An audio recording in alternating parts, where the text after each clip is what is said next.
Hello বন্ধুরা, সবাই কেমন আছে? ভালো আছে তো? এই দেখো, এখন আমি রান্না করছি পেঁয়াজ কলি আলু ভাজা।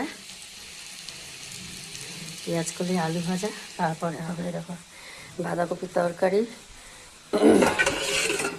ভোলা মাছ রান্না করব। তারপরে আমাদের এই গেটের সামনেই তোমাদের বলেছিলাম যে সরস্বতী পুজো হচ্ছে তোমাদের দেখিয়েছি আমাদের একদম গেটের গোড়াতেই। তো আজ 3-4 দিন থেকে তো ওইখানে মানে খুব আনন্দ হচ্ছে। হ্যাঁ, যে যেমন সাজো, তারপরে এই মিউজিক্যাল চেয়ার, তারপরে বাচ্চাদের এই নানান রকম খেলাধুলা। আজকের থেকে হবে পাঠ, কীর্তন অনুষ্ঠান। আমরা মানে 10 দিন খুব মজা করি, আনন্দ করি, খুবই মজা হয়। তো তাড়াতাড়ি রান্নাবান্না করে আবার ওখানে যাব, সবাই নাচানাচি হয়, খুব খুব মজা হয়। বাই, রাখি। সবাই ভালো থেকো, সাবধানে থেকো।